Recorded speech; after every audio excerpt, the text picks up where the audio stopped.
Hello, everybody. Meteorologist Noah Bergren here on a Tuesday night, about 7:30, on the dial, Facebook, YouTube, and Fox Local. Hope you've had a great day today on what turned out to be a busy day of weather for some, but not for everybody, which was to be expected. Had this little tropical wave come by. Let me show you some of the peak rain totals from today. The Mims area, almost 9 inches of rain. Lake Poinsett, about 7 almost. Samsula, just under 6. Ponce Inlet, about 3.5 inches of rain today. Deltona, about 2.77. Amounts tapered off once you got towards Orlando and Lake Mary and Winter Park, especially down by Kissimmee and St. Cloud. The totals were a lot lower, but especially in Brevard and Volusia counties, there was a ton of rain out there earlier today. And you can see, at least from below me, from downtown, things are improving, at least a little bit, out there this evening. All right, so let me look at some of your questions, comments, concerns. Let me look at some of your questions on here. Hello, we're on Facebook and YouTube. So if you have a question, comment, I'm on YouTube and Facebook. We're also streaming on Fox Local. So some decent rain totals today. There they are to the side of me. Let me pull up some more analysis here. Here's the current radar.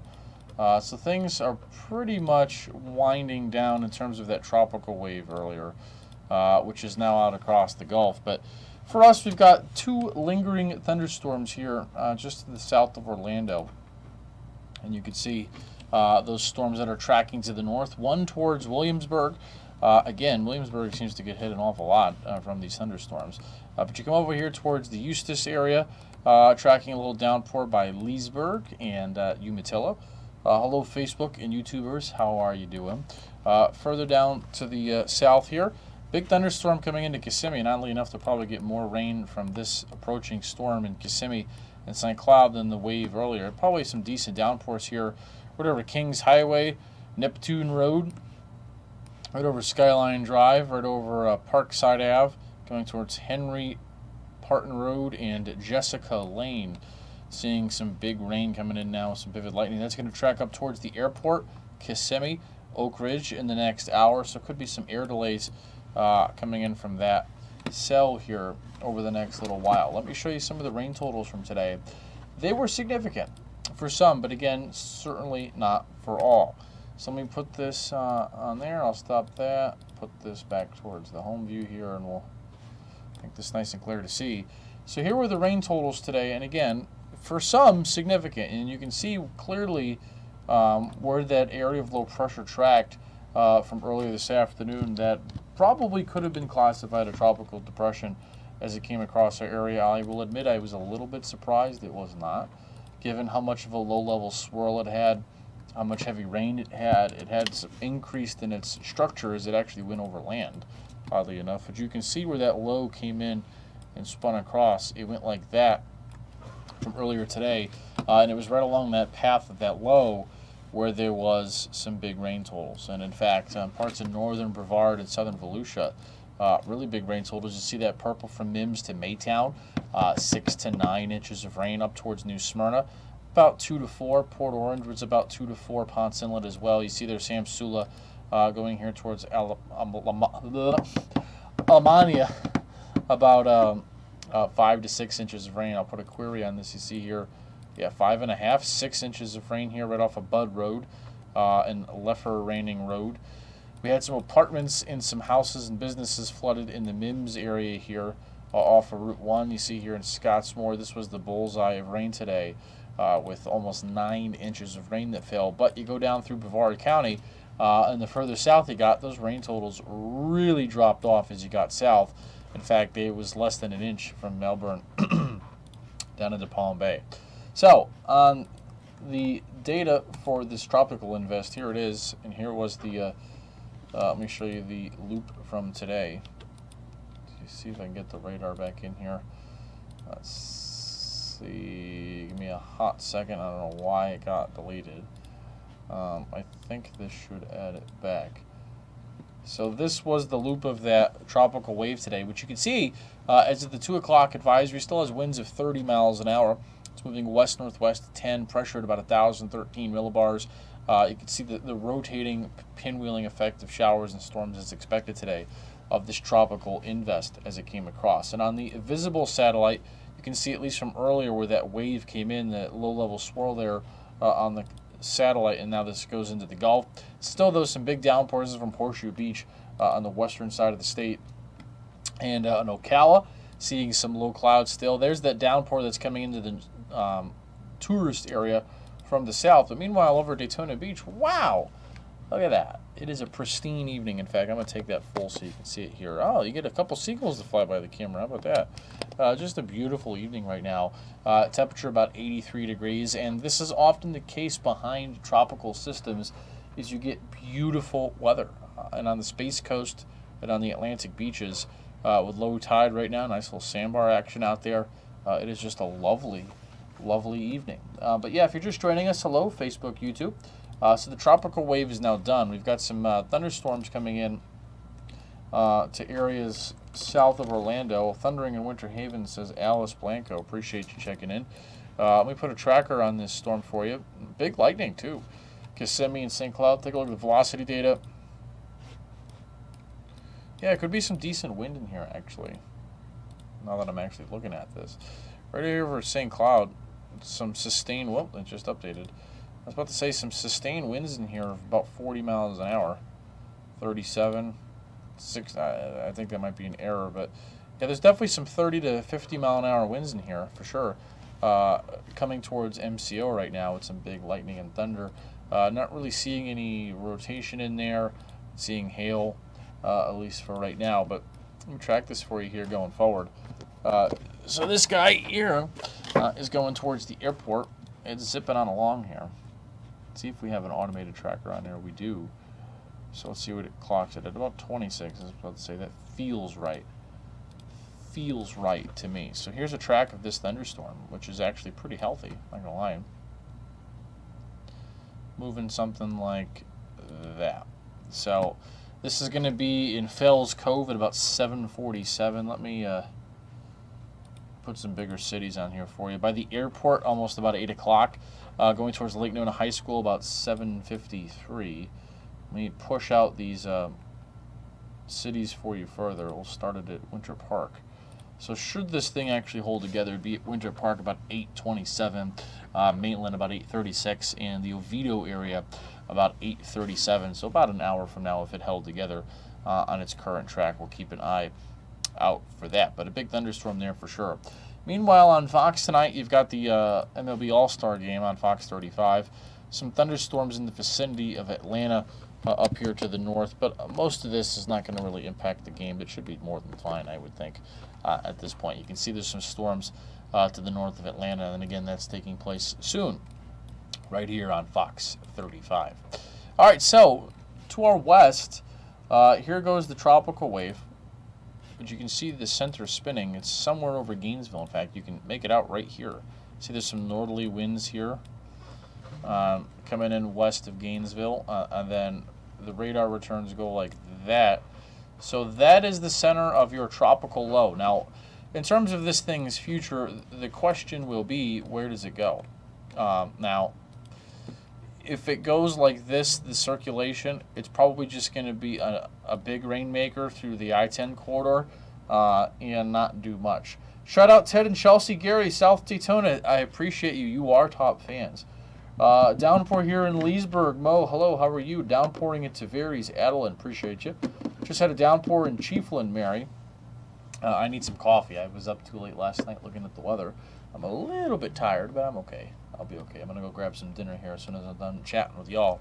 So the idea with this is if this low goes like this, which is what I think is going to happen, I think there's a lot of meteorologists and TV stations severely downplaying this tropical wave. It's just my opinion. I could be wrong. I've been wrong before. I'll own up if I'm wrong. But I'm not a forecaster in New Orleans, so this is not, I don't need to make this big of an opinion. But I think that this wave is going to surprise a lot of people and go further south and combine with some other storms out in the Gulf.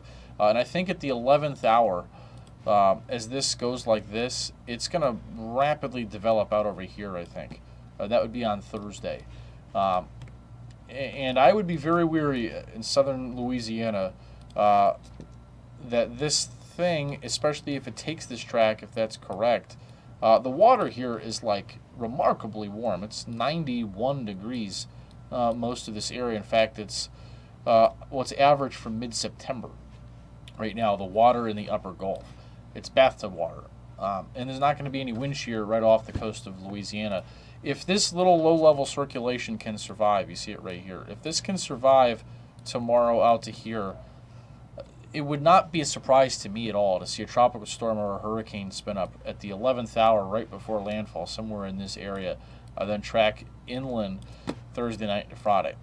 So, very tricky forecast. I think there's a lot of people, I don't know why, I think there's a lot of people downplaying that this can't still do something, because there's a very real chance that it does. If it can survive to get the center of that low-level spin off the coast of Louisiana. So for New Orleans folks and Lake Charles, even if it doesn't become a hurricane or tropical storm, it'll be a big rainmaker Thursday into Friday. That's the take-home message. But something more significant is still very much on the table, in my opinion, for later this week there. And here is the latest from the Hurricane Center, which you can see over the next 7 days, still a medium chance of tropical development. So that low, which is about where the X is, it's probably at the X right now, I just got to change it on this camera view, moves into the Gulf tonight.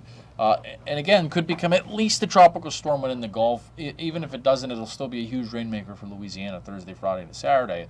But I will die on this hill. I would not rule out a tropical storm or a hurricane off the Louisiana coast Thursday evening into Friday morning. Just my opinion. So if you have travel plans or family or friends in southern Louisiana, I still think that this Dexter story is not done being written just quite yet. But for Floridians, if it does something, it's not coming our way. So it could become Hurricane Dexter all at once. It's not going to influence us at all. Actually, it will influence our weather to lower the rain chances. Let me show you the Handmade 7-day. Hello, Brooks Garner. Brooks Garner is watching. Brooks, hello. Checking in. Brooks, how are you? The #1 morning newscast meteorologist in Orlando, Brooks. Brooks, how are you? I had my coffee watching you and Jessica this morning. How are you, Brooks? Brooks is watching. Let's see if Brooks checks in and says hello. Is the worst pass Orlando? Lexi, yes. So to put a bow tie on that blob thing, I'm going to show you the water anomalies. I think it's very interesting what's going to happen. Look, it's still all a game of where does that low, the center of that low-level swirl where the air is rotating, go. Let's see if Brooks says hello. Hello, Brooks, say something. Hello, hello. That low-level swirl is somewhere about right here, right now. If it goes like this tomorrow, this is a nothing burger. But if that low-level swirl gets out over this water and gets over into here by Thursday, I think there's a lot of forecasters who are downplaying what this could become. At the 11th hour, surprise, this is a strong tropical storm or Cat 1 hurricane or something off of southern Louisiana Thursday night, which I think is a real possibility, if not would be likely, if that circulation got to that point. The models are split if it actually will. Some of the data just takes that swirl and puts it into Alabama tomorrow, and this is no chance of developing. But if it does make it over that water, the water here in the upper Gulf, let me show you a different color palette. This is with our more specific model pages here. Let me pull you into the Gulf. So let me show you this. This is the water temps now in the Gulf. Notice that white off of Louisiana. That's top of the chart color for the ocean temperatures. In fact, 33C is about 90, just over that. 32.5 degrees Celsius is about 90, 91 degrees. That water off the coast of Louisiana. So for Floridians, this is not a problem now. This is a Louisiana forecast headache. But that water is remarkably top of the chart. And the anomaly, that's the biggest anomaly relative to average in the entire Caribbean, Southern Atlantic, or Gulf, is right there off Louisiana where that could be going. So I don't think it's fair to say and to write off this has no chance of becoming a tropical storm or a low-end hurricane. I think it could if it got to that point. But again, that's a big if. It could die tomorrow over the Panhandle of Florida. Tomorrow is kind of that pivotal day for folks in Louisiana to decide what it does. In fact, I'll show you the latest hurricane model, which is coming in right now. And if you look at this, you will see that, oddly enough, at least briefly, becomes a pretty decent tropical storm. You look at these sustained winds. This is off Louisiana, about 60 miles an hour, 55 miles an hour. You know, you can see this is a closed low. This is, you know, it doesn't do anything until Thursday morning. And then, surprise, you've got Tropical Storm Dexter that tries to make a run at Cat 1 Hurricane Dexter. It would be pretty small, but you can see here the core would be pretty small, but a huge mass of rain that swirls around Louisiana. And regardless if it does or not, the wind, you know, would be not the big story. It'd still be the rain, but that could be a big flood issue for southern Louisiana. I think a lot more than what some forecasters are giving credit, because the steering is going to collapse around that area. And if you look here, see if I can get the rain totals on here. It's tough to see on this plot, but this is just through Friday. Let's see if I can zoom this in for you. I can't get this image bigger, sadly, so I'll have to zoom it in by hand like this. But where you see that those blotches of purple, that's how much rain is that? The purple is 20 inches of rain, or the pink purple. The pink is 20 inches of rain, and the purple is a foot. And you can see there's several areas in central southeast Louisiana that are 10 inches plus of rain just Thursday night into Friday. In some places, even right on the coast, that could be even higher. So a significant flood event is definitely on the table for Louisiana, regardless of if it becomes Tropical Storm or Cat 1 Hurricane Dexter. But for them, it's a very tricky forecast because it's tough. You don't want to overplay it to viewers, I guess, and you know it does nothing. But you also don't want to downplay it. Then at the 11th hour, Thursday morning, surprise, you've got 80-mile-an-hour storm sitting off of the bayou there, and where the heck did that come from? So for them, that's a challenging forecast. But for us, it moves away tomorrow, this little wave.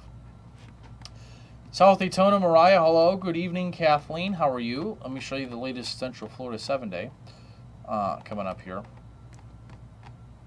Here is the 7-day. So TJ and I did tweak the rain chances a lot lower Friday, Saturday, because it looks like there'll be some drier air that comes in the mid layers of the atmosphere. I'll take this full so you can see it here. Look at the rain chances, just 30% Friday and Saturday. And in fact, most places will probably be dry Friday and Saturday. The rain chances are pretty low for July standards. In fact, very low. Some dry air in the mid layers of the atmosphere comes in as that low, regardless if it becomes Dexter or not for Louisiana. It'll help pull in dry air upstairs, and that'll shut off our rain chances dramatically. In fact, again, very little rain for most of our area. Not zero, but very little Friday and Saturday. And in response, the temperatures soar. About 96, 97 in the central part of the state. Seems possible. I mean, in fact, some of the guidance suggested 97, 98. We just went 96. But it would not be a surprise if some inland areas, Winter Haven or Kissimmee or the villages, the high temperature Friday, Saturday was 96, 7, or 8. On the beaches, probably closer to 90, 93. But it's really hot. Really, really hot Friday, Saturday. Then the rain chances will come back to what's more typical for July standards as we get towards the early part of next week, as that the flow starts to go back to what's more typical, and we'll get a more classic 50-60% chance of rain for the time of year. Good evening from Daytona Beach, Kathleen. We're on Fox Local, YouTube, and Facebook. But again, the headline here for at least the evening is that our little tropical wave, if you will, is now done with us, and you can see it's going into the Gulf. In fact, the swirl is probably somewhere over Gainesville right now. And interestingly enough, we've got this big thunderstorm here coming up through Harmony, going towards MCO, and through Kissimmee. A lot of lightning by the theme parks. We put on the high-res radar. Yeah, about to downpour pretty good by Flamingo, Hunters Creek, Lake Nona. There'll be some small hail up towards New Eden. That's going towards the Wedgefield area, big lightning and thunder. Good news is there's no rotation. Don't see any super strong winds, but yeah, there could be some 30-40 mile-an-hour gusts in there. And you can see some of the hail not showing up, which is how we like to see it, which is good news, but a lot of lightning there coming in from the south. So, It's over me right now, Nicole, I bet. Yeah, pretty good downpour. Surprised little downpour. Didn't think this would form, but there you go. Now, in terms of the visible satellite out across the Gulf, there's a lot of thunderstorms out here. Let me bring this to a longer loop. And you can see there's three. Now, the image is getting darker because the sun is setting, but there's the tropical disturbance wave, which is right there or so. There's this massive activity. There's this massive activity. There's a low-level center over here, but the mid-level center is right here. So as that comes in here tonight and kind of merges with this, it'll be really interesting to see somewhere in this area. Does a new low form somewhere in here tomorrow? Then does that track like this towards Louisiana for Thursday? If it does, would not rule out Dexter. Certainly not. Certainly not. But again, it's all depending on how, once this gets over water tomorrow morning, what happens from there. But yeah, we'll keep an eye on this thunderstorm by Kissimmee and St. Cloud coming in. But tomorrow, storms will move from south to north as the flow switches, as that low develops in the Gulf. You see here's 12:30, couple of storms. Nothing too major for tomorrow. There could be a severe storm warning or two tomorrow. There is some better flow in the atmosphere. The winds at 5,000 to 15,000 feet are actually decently strong for July standards here. So there could be a little bit of an enhancement aloft. So kind of between these train tracks, if you will, there could be a severe storm or two or three or four for wind or hail tomorrow. And those storms will track basically paralleling the Florida Turnpike for Wednesday, and we'll do something similar for Thursday. See here a decent number of storms in the afternoon and evening. If you're right on the beaches, it might stay completely dry, in fact, both of those days. So we'll keep an eye on this downpour coming in from the tourist district. You see some of those dark clouds there. A lot of lightning in the Kissimmee and St. Cloud area. Strong rain now in St. Cloud. Renita DaCosta says, thank you for that report. So we appreciate you watching the Storm Team here on Facebook, YouTube, and Fox Local. I'm off to go grab some dinner. I will see you coming up on the News Edge at 10 and 11, and TJ Springer on our News Edge at 8. So y'all have a good night. Appreciate you watching this as always, and we'll talk to you soon. Sunshine is back for tomorrow. Back to more typical Florida weather for July. Have yourself a great night.